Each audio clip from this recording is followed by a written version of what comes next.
Bom dia. Mais uma vez, gostaria de agradecer à comissão organizadora, ao Fábio Mastrocola, pelo convite para a participação do congresso de vocês. É realmente uma honra, um prazer estar aqui e a cidade de vocês é realmente maravilhosa, Natal é fenomenal, ainda mais uma TV de São Paulo. Pediram hoje para que eu viesse aqui falasse um pouco sobre a estratégia, principalmente a utilização de robóticos antiplaquetários em pacientes com síndrome coronariano, mas muito mais do que uma aula do que usar ou quando usar, é o que tem de novidade nisso, principalmente que saiu do último ano para cá. Esse é o ponto talvez mais importante. Tá? Esses são os conflitos de interesse. Passando, a primeira slide, pessoal, ele resume o fator complicador que surgiu nos últimos 15 anos. Até pouco tempo atrás, pouquíssimas drogas eram disponíveis a tratamento. Hoje em dia, eu tenho drogas que agem em pontos diferentes da cascata, tanto da ativação plaquetária quanto da anticoagulação, e com isso fica a dúvida: o que eu devo usar em cada tipo de paciente, em cada determinada situação. Ou seja, eu tenho pacientes que usam determinados anticoagulantes, seja infarto com supra, sem supra, vão para trombólise, não vão, e o mesmo vale para o antiplaquetário. Alguns são complicados, outros são melhor indicados e assim por diante. E a dificuldade que se tem hoje em dia de associações em raciocínio realmente é muito grande. Né? A primeira pergunta que vem é qual antiplaquetário deve ser utilizado: clopidogrel, prasugrel ou ticagrelor. O primeiro ponto é que hoje em dia não se discute mais se deve ser feita a dupla segregação plaquetária ou não em pacientes com síndrome coronariana aguda. Ela deve ser iniciada assim, o mais precoce possível, e o uso de clopidogrel, em todos os estudos, principalmente pelo CURE e pelo QPCI, é muito bem definido em literatura e obviamente deve ser utilizado. Só que de alguns anos para cá, o que se começou a observar no uso do clopidogrel é que parte dos doentes tem uma resposta, inclusive induzindo resistência em cerca de 28% dos doentes, e que talvez, apesar disso não estar aí bem definido do ponto de vista clínico, isso tivesse alguma interferência na ocorrência de eventos combinados.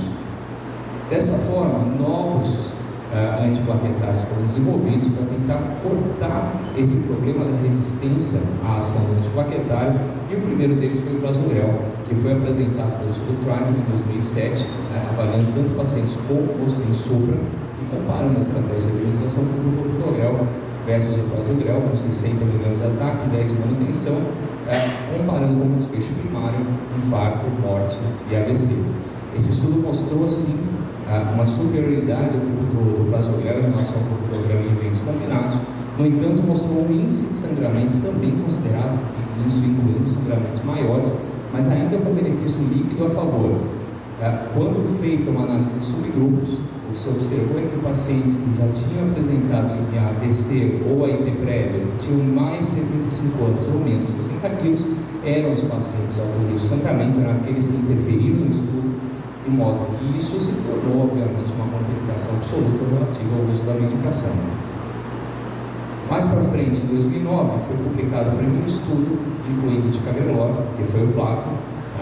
Esse estudo ele fez realmente um marco na dupla antiagregação, porque pela primeira vez foi comparado o ticagrelor com o clopidogrel e mostrou, parecido com o que se mostrou no prasugrel, um benefício em eventos combinados. Até aí o benefício era o mesmo, realmente a droga provavelmente ser superior.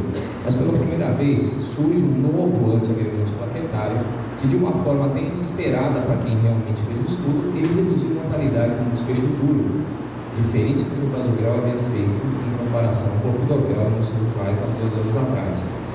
E tudo isso às custas de não aumentar sangramento, e não ter um grupo específico de sangue mais ou menos, e realmente mostrando benefícios da medicação. Isso tudo é bem definido. No entanto, o que há de novo, o que saiu do ano passado para cá, referente à dupla antiagregação plaquetária em síndrome coronária aguda. O primeiro estudo importante que vale a pena ressaltar é o Atlântico. O Atlântico foi um estudo em pacientes em síndrome coronária aguda com supras de VSP, em que se comparou o uso do ticagrelor pré-hospitalar versus aquele administrado na sala de hemodinâmica, um estudo placebo controlado, e que conseguiu mostrar, a princípio, nos eventos, no desfecho primário, não haver diferença, no desfecho primário bem diferente do que é utilizado, porque eles avaliaram se o ticagrelor poderia abrir a artéria antes do paciente chegar na hemodinâmica. Na verdade, a administração precoce tivesse um efeito como se fosse um trombolítico e tivesse a redução dos supras de VSP antes do paciente entrar na intervenção. Esse desfecho combinado realmente não teve diferença nem no fluxo de time 3 após a angioplastia. No entanto, foi encontrado como desfecho secundário uma diferença de trombose distante naqueles pacientes que usaram o ticagrelor como uma medicação ainda no ambiente pré-hospitalar, no modo que reduziu de 1,2% para 0,2% ao final de 30 dias, com diferença estatística. Outro estudo que foi importante, que foi publicado e apresentado no Congresso Europeu do ano passado, foi o ITALIC. O ITALIC, ele foi um estudo desenhado, na verdade, para mostrar o contrário do que o próximo que eu vou falar apresentou. Ele foi um estudo para mostrar a segurança da suspensão da dupla antiagregação com 3 meses quando se usava o stent com everolimus, incluindo cerca de 24% dos pacientes com síndrome coronária aguda e 98% dos doentes usando clopidogrel, só 2% usando clopidogrel de ticagrelor. Comparou uma estratégia de 6 versus 24 meses de dupla antiagregação pós-angioplastia. O resultado foi exatamente o mesmo, ou seja, ele mostrava que ele queria que não havia diferença de suspender precoce ou suspender tardio a dupla antiagregação desde que usasse esse tipo de stent e desde que se fosse uma população com pouca coronária aguda, muito mais paciente crônico, né? E nenhuma diferença em eventos, nenhum tipo de evento entre todos os eventos avaliados, entre todos os grupos analisados. Tá? Essa é outra análise dos subgrupos, também sem diferença alguma. Mas, na sequência, no mesmo congresso, saiu esse estudo que é o DAPT, que ele tem um racional muito semelhante ao ITALIC, mas ele mostrou um resultado absolutamente diferente, porque ele foi desenhado para mostrar que manter dupla antiagregação por tempo prolongado é melhor do que manter por período curto. Esse não selecionou um tipo de stent específico, incluiu um número maior de síndrome coronária aguda e, obviamente, um N muito maior, pelo menos quase 5 vezes o valor que se encontrava no outro trabalho, que foi o ITALIC. Quando visto o desenho do estudo, primeiro que todos os pacientes receberam produzimentos o AS e um tianopiridina, no caso aqui, foi o clopidogrel 65% das vezes e o plasmogrel mais ou menos 35% dos casos. Quando os pacientes foram divididos, eles foram randomizados em manter mais de 18 meses e AS placebo ou AS e manter a dupla antiagregação, tá? Por um período prolongado. O que se encontrou e o que se queria, na verdade, encontrar nesse estudo? Que a trombose de stent em pacientes que se utilizavam o stent farmacológico, com uma proporção, dessa vez, quase metade do síndrome coronária aguda, fosse menor quando usasse a dupla terapia por tempo prolongado. E eles conseguiram mostrar o que eles queriam. Tá? No final do acompanhamento de aproximadamente 30 meses, houve realmente redução significativa da quantidade do número de tromboses existentes em pacientes que usaram a dupla antiagregação por tempo prolongado. Tá? Além disso, eles conseguiram mostrar como evento secundário, como desfecho secundário, que eventos cardiovasculares maiores também reduziam. Ou seja, manter a dupla antiagregação por tempo prolongado poderia ser algo realmente benéfico. Só teve um problema: aumentou o sangramento. Tá? E não foi qualquer sangramento. Pelo critério custo, o sangramento grave não mudou, mas a combinação deles, o sangramento moderado, sim. Agora, pelo critério BARC, sangramento tipo 3, que é considerado sangramento importante, o tipo 5 é fatal, né? O sangramento tipo 3 também aumentou, também foi maior. Então, leva a pensar que é uma possibilidade prolongar uma dupla antiagregação, porque eu reduzi evento, reduzi trombose existente, mas as custas talvez um sangramento maior, o que preocupa em relação ao tratamento do doente com essa dupla antiagregação de uma forma generalizada na população que a gente atende. Tá? E por último, referente aos antiplaquetários, agora no American College acabou de sair o estudo Pegasus, né?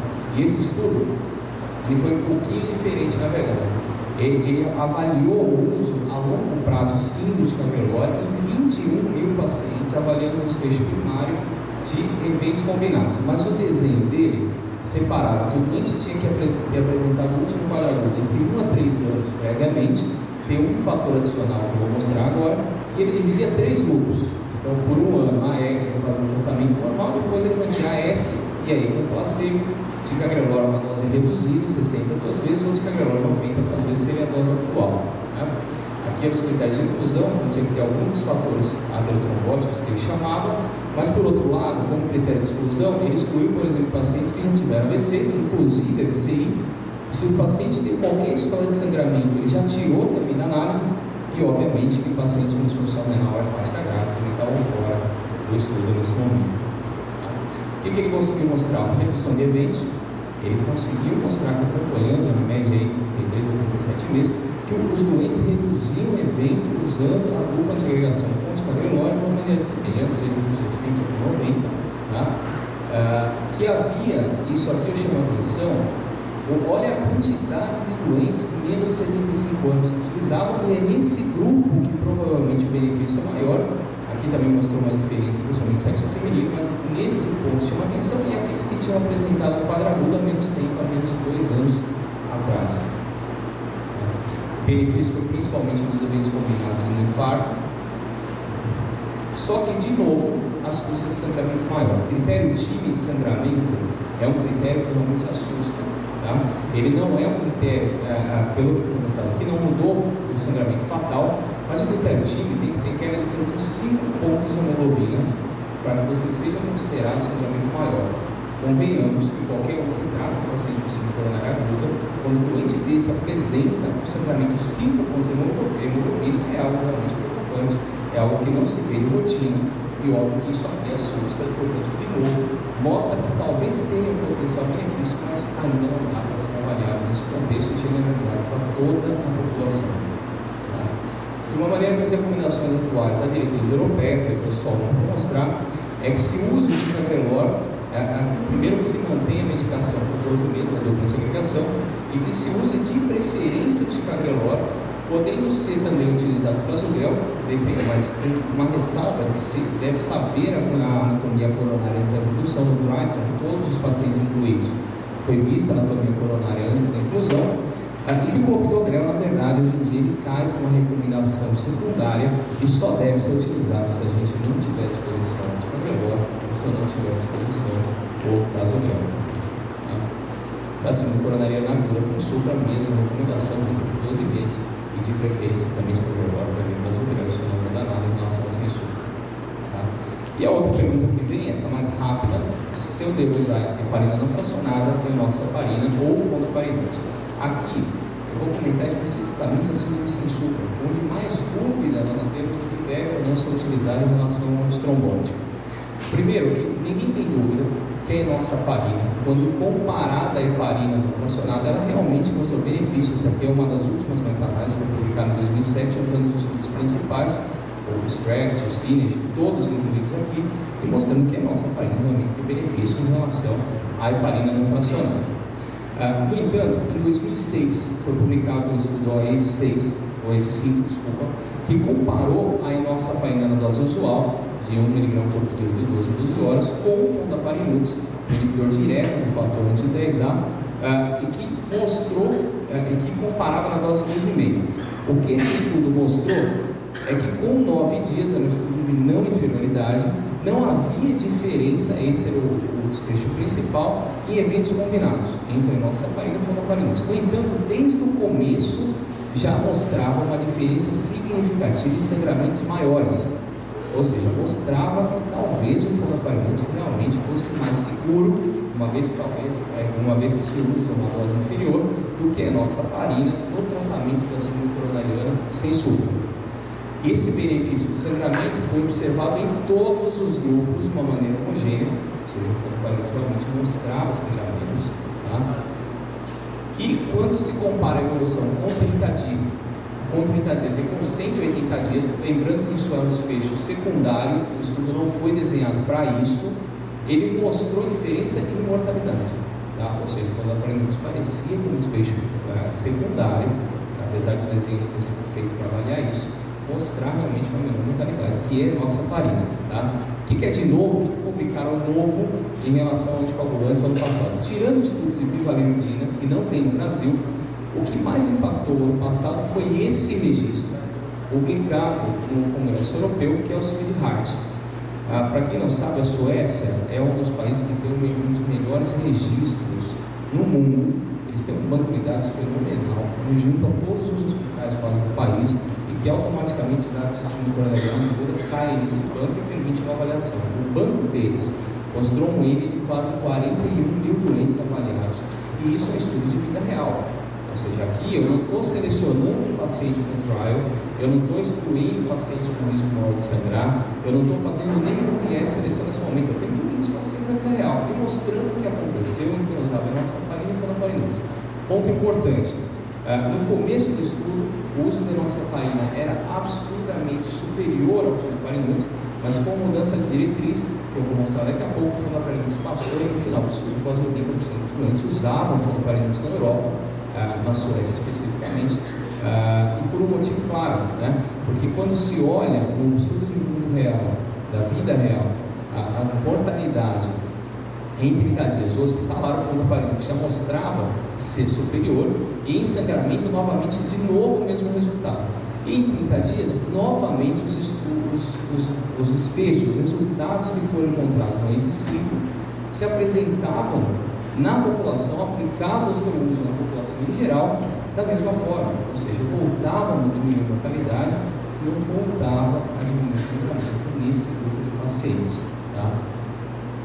Aqui, novamente, quando se quebram todos os desfechos, então, o sangramento e a mortalidade hospitalar, depois em 30 dias, desfecho combinado, sangramento e mortalidade, em todos, nesse estudo, foram para superior à enoxaparina. Aqui eu só gostaria de ressaltar, não vou aprofundar nisso, que também foram testados os novos anticoagulantes, assim, de coronária aguda. Para quem não sabe, o garoto está falando nesse estudo que é o Atlas 2, tá? Também teve o Ridin, que usou o dapigratan, na síndrome coronária com supra, e também teve um estudo avaliando a fixação especificamente em coronária aguda. De uma maneira geral, todos os estudos, esse é o desenho, usavam uma dose baixa da medicação, então lembre que essa dose não é a dose, por exemplo, de anticoagulação com fibrilação atrial, sempre a anticoagulação usa 20 mg, aqui é usado 2,5 a 5 e dividido em duas tomadas. No entanto, apesar de ser usada uma dose mais baixa, ela era usada on top, para fazer o tratamento completo da coronária, e usava a medicação a mais, já com medo de que tivesse um sangramento maior. E o estudo mostrou benefício. Então, quando se olha eventos combinados, morte cardiovascular, você vê diferença no uso de medicação. No entanto, o índice de sangramento maior, realmente ele passa esse benefício, ou pelo menos é similar a isso, e obviamente que essa indicação de qualquer outro novo anticoagulante oral no contexto de uma síndrome coronária aguda, atualmente é considerado como 2B de indicação em qualquer diretriz, não é utilizado de rotina. Tá? Fechando, a diretriz atual europeia, assim como eu mostrei anteriormente, o que ela recomenda é que o anticoagulante em síndrome coronária sem supra classe 1A é o fondaparinux, considerando a segurança e eficácia. E que a enoxaparina, a princípio, ela é recomendada quando o fondaparinux não está disponível, considerada 1B. E, obviamente, a não fracionada, se a fondaparinux e a enoxaparina também não estão presentes. Eles mudaram isso há algum tempo, isso em 2011, e desde então ele já vinha antes modificando o uso na Europa a ponto de inverter. A gente vê a diferença que atualmente tem, por exemplo, no registro da Suécia, um uso muito maior do fondaparinux do que, obviamente, da enoxaparina. Uma pergunta que sempre fica é por que eu uso o fondaparinux numa dose profilática e por que eu uso a enoxaparina numa dose plena? Por que os dois agem igual em anticoagulação e até mostram talvez o benefício realmente de mortalidade do uso do fondaparinux? Porque é muito fácil pensar que o doente sempre menos por esse motivo. A realidade é que algumas subanálises do ACE5 conseguiram mostrar que quando eu estou em vigência de uma dupla antiagregação plaquetária efetiva, talvez a dose que se precise, que seja necessária de anticoagulante, seja muito pequena. E talvez o que foi testado da enoxaparina inicialmente seja uma dose superior ao que realmente é efetivo. E que o fondaparinux, nessa jogada de usar uma dose menor, evitou sangramento e fez o efeito completo, diminuindo eventos, ou pelo menos equivalente a evento cardiovascular. Tá? De uma forma final, fechando a apresentação, então a escolha de medicamentos em síndrome coronária aguda tem se tornado cada vez mais individualizada. Isso é importante porque há tanto tempo atrás, eu aprendi na faculdade que estavam caindo os doentes. Ciência cardíaca, síndrome coronária aguda acabou. A gente tem muita opção, a gente tem que conhecer efeito colateral, indicação formal, o momento adequado para usar e saber o que é melhor colocar em cada situação clínica. E a gente tem que pensar para tratar a síndrome coronária aguda e tratar da melhor forma o paciente para a nossa mão. Outra coisa que anticoagulante para as durações superiores 5 mg devem ser preferencialmente usados, isso é recomendação da europeia, da americana, até mesmo da brasileira, se eu tenho disponível, obviamente, a medicação. A opção de usar anticoagulante para hospitalar apresenta esse factível, parece ser segura e até mesmo aquela redução de trombose existente, apesar de não sobreviver desfecho de mar avaliado. Tá? O uso da dupla anticoagulação plaquetária a longo prazo parece ser promissor, mas ainda tem muita coisa a ser avaliada. Os estudos mostraram um sangramento maior, e talvez esse contexto de individualizar seja o ponto principal. Se eu fizer isso, provavelmente eu consigo escolher o doente que vai se beneficiar, talvez com uma chance de sangramento menor, e aí eu possa ajustar a minha terapia. Tá? E por último, dentre os anticoagulantes, o que parece vir apresentando no mundo real desde os 2 e 5 foi no parentóxino sem supra, ele parece ser mais seguro e tem um benefício pelo menos similar à enoxaparina. Aproveito o momento e convido a todos que têm interesse em emergência a participar de um curso que nós vamos fazer esse ano, de emergência cardiovascular do INCOR, tá? E todos estão convidados. E também participar, nós temos um blog de emergência cardíaca, todos os artigos discutidos no INCOR, no setor de emergências semanais, com os residentes são colocados aqui, se vocês quiserem também fiquem à vontade. Novamente eu agradeço o convite e estou à disposição para um questionamento. Obrigado.